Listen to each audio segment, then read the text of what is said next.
Hello, I'm Chris Athanas. I'm a KMP developer. Tech support said they're going to be out Tuesday to close that thing up. Today we're going to be reacting to... Oh, shit. I don't know why it keeps saying that. Anyway, here we go. How AI is turning developers into SaaS entrepreneurs. Ideas to get rich in the niches.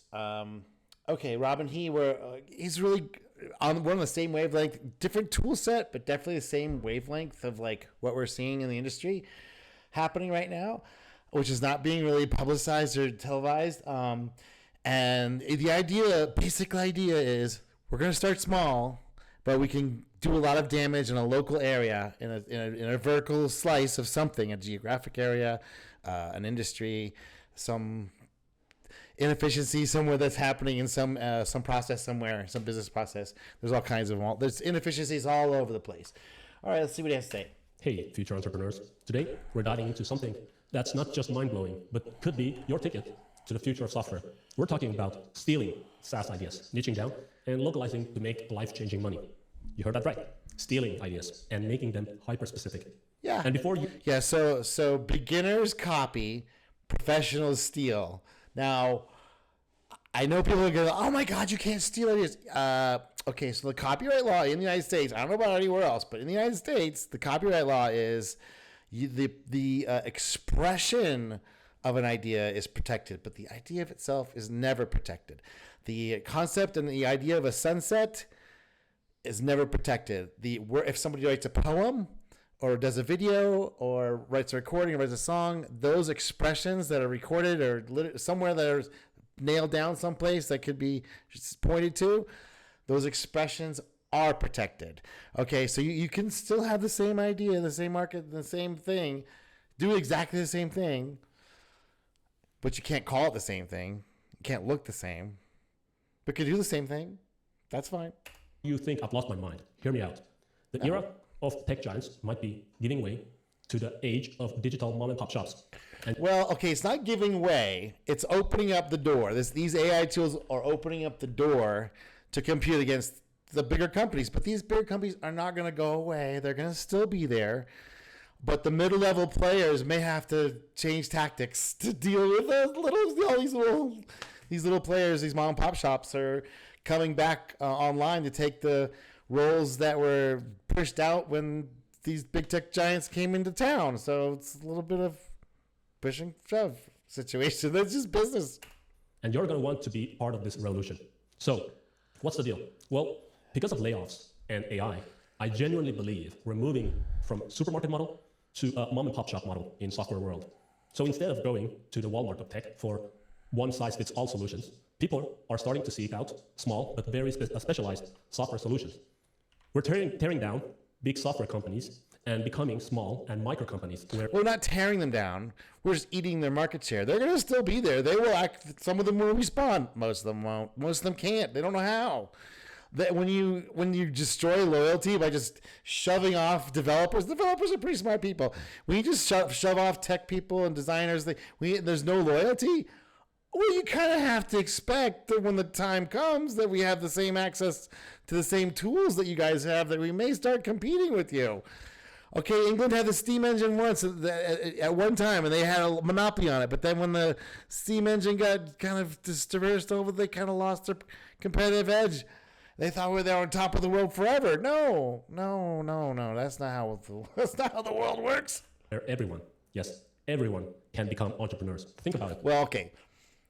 I disagree with you, Robin. Not everyone can do what we're talking about here. This is for an elite crew who have been in the trenches of these companies, saw the inefficiencies, and said, "Hey, I think I could do something better, but I don't know how to do X, Y, Z."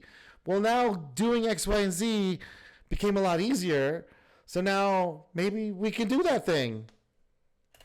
AI is making building apps easier than ever.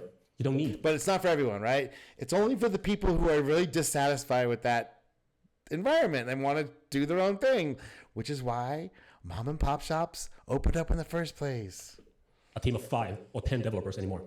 With the right idea and the right niche, one person with a laptop and some AI tools can create a SaaS product that perfectly serves a specific customer group. It's like we're going back to the days of specialized local shops, but in the digital world. Now, let's dive into why stealing ideas isn't just okay. It's actually a common practice among successful entrepreneurs. Artists, engineers, and scientists all steal ideas. Some call it transfer method. But let's be honest. Whatever you want to stealing, call copying, it. Borrowing, taking. It's the understanding of how to apply this to your particular problem. Not the, you came up with the idea first. Ooh. People still think that Mark Zuckerberg came up with Facebook. It's like, dude, that stuff's been around forever. Before we had electronic message boards, we had these community boards. This was very popular when I was a kid, and they'd be outside of supermarkets. You still see them today, but these were actually used by regular people to say, I lost my cat, or I've got something on my bike for sale. It was the original message. We have been doing this for years before there were electronic ones. Why do you think it was like, it's a human thing? We want to communicate. We want a central place. Everybody can talk. It's just a human thing. Ideas. The key is what you do with the idea after you take it. Well, you make it better for a specific group of people. Right. That's called niching down. And it's how small startups end up beating big tech. Definitely. A lot of stuff is just taking away stuff that other people, like companies, are requiring customers to do. That's called friction points, right? Just eliminating those friction points and then charging people for it, because honestly, people will pay for it. But if you're in the right market space, they will pay for you solving their problem in the way they want. That's why you have to have market knowledge. You can't just be like, I know how to code, I'm going to go do this thing. No, because you're going to get in a tar pit, an idea tar pit, and you're going to get stuck. So you have to, this is why it's two founders are usually what's going to be necessary for this. Someone that knows the technical stuff and can see these new tools like KMP, which is, I'm in love with KMP. It's like all the different targets and platforms all in one code base, front end, back end, the whole thing. Web, iOS, Android, desktop, all of it, one language, one code base, one set of libraries. You don't have to go off into the weeds and all these different. That's been the main barrier. Is like you've had to have a guy for the front end, a guy for the web, a guy for the Android, a guy for the iOS, and there's like all these guys that all have to talk to each other to get on the same page. They're all trying to do 15 different directions because they all want to kind of do their own thing, but they got to do this thing now, and they're trying to prep. Some of them are trying to prep to go out and try and do this, and they've been trying it for a while, but it's been really hard because you have to learn all these damn disparate technologies. They're all very strange and esoteric and becoming more complex by the day. React is just one great example, but there's other technologies which are more based down to the what these frameworks are using that are now stabilizing, where you don't have to use that stuff anymore, and that's what we're talking about here. Let me give you some examples. Stripe didn't just copy PayPal. They made payments perfect for developers. That's right. Right. So they saw the developer need. So the developer niche. There's all kinds of other niches. There's like gambling niches that you probably never heard about unless you're gambling, casino. Right. I worked for one of those for a while. And like there's a whole subculture of how all that stuff works. And there's different niches. And these developers were really underserved for a long time. Doing payments was super hard. And it was a competitive advantage actually for some of these companies to make it hard. Niching down. Zoom didn't invent video calls. They focused on making them seamless for remote teams. Another great niche. But here where it gets even more interesting. Think about localization. You could take a successful SaaS idea and adapt it for a specific country or region, like how Gojek took the ride-sharing concept and tailored specifically for the Indonesian market, adding features. Right. So that's the thing is you already know what the demand is. And so how do you take a slice of that? What do you have to do? What kind of, is there a niche inside there that you could get access to somehow, some way? And that's where you have to have insider knowledge about how these things function and what's involved. Where there's an area of inefficiency and go into that. So some of these ideas are tar pits, and some of them actually are very profitable. But they're just not going to be obvious from the beginning, right? It's not going to be a tar pit. It's like, why aren't there any animals here? Oh, I'm going to go take a sip, and then I'm in the tar pit of ideas. Like, I'm going to do a social media calendar app or something ridiculous like that. It's like, no, you're not going to compete with Facebook. They've already dominated. But there's a niche. There's a niche down. So the low-hanging fruit of the big thing, that's already taken. So now you have to go down one level and go into the sub-niches. And serve that customer better than the big guy just can't even fathom even how to begin to do that. That's why this is a revolution, actually. Features like motorbike taxis. And this isn't something new. People have been stealing and localizing business ideas for decades. Think about smoothie bars, coffee shops. Yeah, it's already been validated, so you gotta. Chains or fast food restaurants. But you can't just So there's only going to be so many players at that top rung, right? You're going to have to niche down. That's what we're talking about. These concepts all started in one location and were then adapted and localized around the world. Yeah, for sure. A smoothie bar, for example, in India might use a local fruit and ingredient. A fast food chain in the Middle East might offer some halal options. Right, that's going to be the niche down. It's all about taking a proven concept and adapting it to local taste and needs. But here, where it gets really powerful. In the world of software, you can actually get paid more for knowing less about the broader market, but everything about your niche or local area. Oh, yeah. People want specific knowledge about their specific thing that they're trying to do specifically, right? So just figuring out, so that's why you have to have somebody that's inside that market space that kind of goes, hey, I can't do this thing over here. It's super hard. Like, there was one I was watching, like a MicroSaaS that does skins for like video games, like transacting that stuff and making sure when you sell it, you're actually selling the real thing and it'll actually work in the game. All this crazy stuff. I had no idea about that stuff, but there was a big market. Millions of people want this. So it's like, okay, what kind of other things are like they're like that? There's a lot. Don't think there's not a lot, but don't go for the low-hanging fruit of what you've seen before. Okay, we have to go down to a specific thing. So Facebook, by the way, was a hot or not app that Zuckerberg made. It was popular at the elite level. This elite, he just happened to be. There was lots of these all around. There's people doing all these things all the time. There was already exist. He was already just copying hot or not, which had been around for years at this point. So he just did it for this elite cadre, right?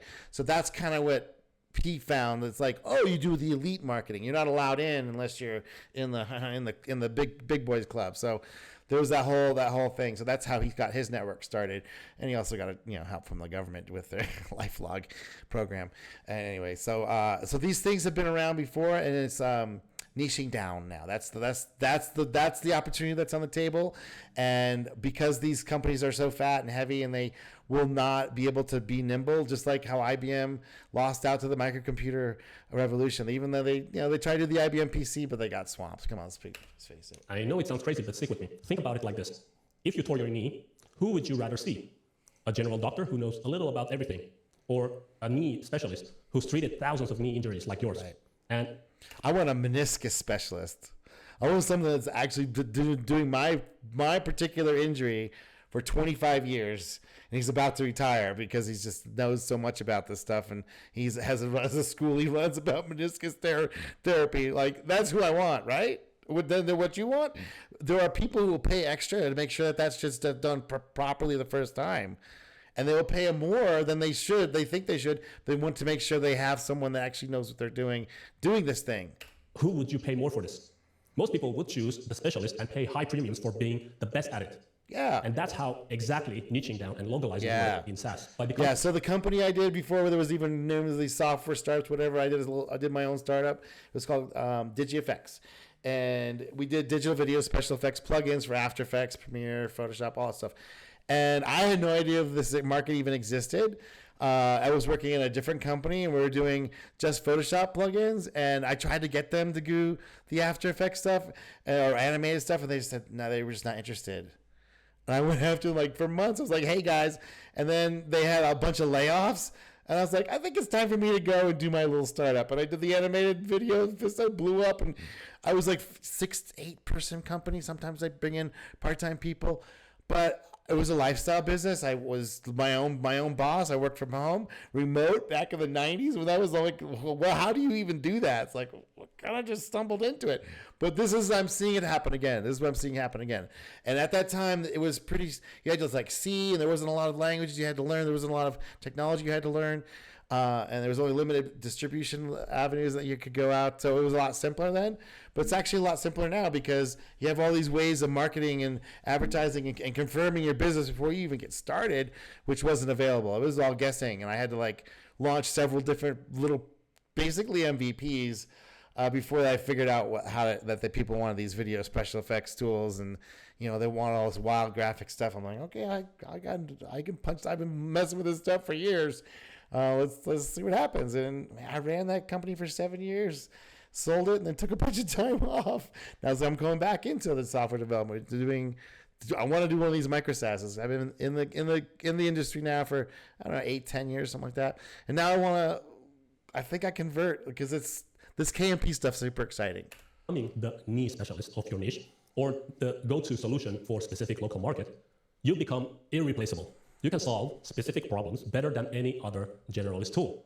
And that means you can charge premium prices. This approach has its own challenges. Focusing on narrow niche means smaller potential market, limiting growth. Localization requires deep understanding of local cultures and regulations, which takes time and effort. And specializing can That's your barrier to entry. make it harder to pivot if market conditions change. Yeah, well, that's the way it goes. However, for many entrepreneurs, the benefit of being the best in specific field far outweigh these challenges. Yeah, so I was the best in that niche that I was in. The After Effects plugins for several couple of years. I was the best. I was getting rewards. I mean, you can check my GitHub and you can see all that stuff. Yeah, it's super easy when you niche down and go deep into a niche. You can be the best, and a lot of people want to be the best. And it's like there is a special feeling about serving your customers, and they have you're the best, and there's no one else that's even approaching what you're able to do for them. And that they're willing, and that they pay for it. Oh yeah, they paid premium prices for these plugins that I made. I would never have paid that price, but they seemed pretty happy with paying that price. Okay. So how do you do this? How do you steal SaaS ideas, then niche down or localize it? Here's your step-by-step guide. First, find a SaaS product you like, something that's already proven, that's already successful. Then identify a group of people or group that it's not perfect for. This could be a specific industry, a particular business size, or even a geographical region. A little tip here, read testimonials on sites like G2 or Trustpilot and look for pain points from the people that are commenting there. Yeah. And especially look for ones that seem specific to certain types of users or regions. Mm-hmm. And third, make it perfect for that specific group. Yeah. This is where you add your magic. If you're niching down, for example, deep dive into specific needs of that industry or business size. If you're localizing, consider language, culture norms, local regulations, and region-specific features. Remember, when stealing ideas, it's crucial to respect intellectual property rights. Yes, of course. You're not going to change you can steal the name or the graphics or everything that stuff. You make it look different, make it you look unique. You don't have to change it anyway. That's the value add. The value add is not stealing somebody else's, just making it local. The value add is adding the actual local flavor of whatever it is the niche needs. Make sure that you're communicating to your customers like you are here in the right place because I know your demands, even maybe before you even know them. Maybe even before you even know what they are. I'm already listening to 500 other my customers who are telling me the same thing before you even mentioned it. I'm already on top of it, making ready an update that was going to serve that even better. That's the kind of stuff you can do when you niche down and you have 500 customers instead of 5 million. Don't clone the app. If you clone the whole app, you can only copy the recipe, but you can never ever copy the sauce. So the goal is to innovate and add value, not to copy other people's work. Let me give you a real world example. But there's going to be standardized flows, like every kind of service business that needs to go out and touch somebody's property or go to a location. It's going to have some sort of map, and it's going to have a process that accepts the order and assigns the agents and all the other stuff. There's going to be common flows. But what service you're providing and how you're providing it and what level of service you're providing, these are all variables. And the big guys, they will not be able to go down to these niches. They just can't afford it, and they're just not capable of doing it. That's just, you hear the complaint after complaint after complaint of these software engineers trying to make these recommendations to these big companies and just get shot down hard. Oh, nobody likes my ideas. Well, maybe your ideas suck, or maybe you need to go try them yourself now.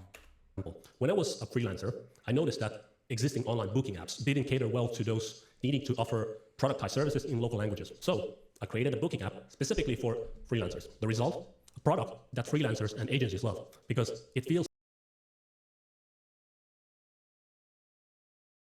This is the power of niching down and localization. And this is the future of software. Millions of highly specialized and AI-powered apps built by micro-entrepreneurs like you and me. We're not just taking on the tech giants. We're creating a whole new ecosystem of digital mom-and-pop shops. So there you have it. Find a winning idea, then either niche it down for a specific audience or localize it for a particular market, or do both. Become that go-to solution for that audience or region. Your $1 million idea is out there waiting, so go steal it and make it hyper-specific. By focusing on a specific niche or local market, you're not just building a business. You're becoming an essential part of a community. You're the expert who deeply understands their unique. Yeah, so a lot of this stuff has to do with your customers kind of become your community. So, or the community of your people that is your customers or community. I hate that phrase community because it's so detracts from the actual thing we used to have, which was community, which was not based on any of this stuff. It was just geographical location. We're all kind of sharing this experience in this area together. That kind of used to be what that was. But now we have this online community. So it's like more like user group, interest group. I think it's more like an interest group. But all your customers become an interest group, right? They're interested in what you're doing because you're solving their problem, right? So you're gonna have to. That's gonna be part of like this whole thing is catering and addressing your user group, your interest group, your people who want your stuff. That seems to be critical when you're doing these micro SaaS little tiny things, because so it's just something I've noticed as really important. If you're gonna serve a niche way better than anybody else even can think about it. Unique needs and provides tailored solutions. And that's it for today's video. If you found this helpful, don't forget to like and subscribe. And hey, let's keep that $1 million conversation going. And see you on the next video. All right? Bye. Hi. Yeah, go give him a like and subscribe. He does really good work. And how about audio issues weren't too bad on this video? If there it is, give me a note in the comment in the little diddly do down there. And give me a like and subscribe, and I'll talk to you later.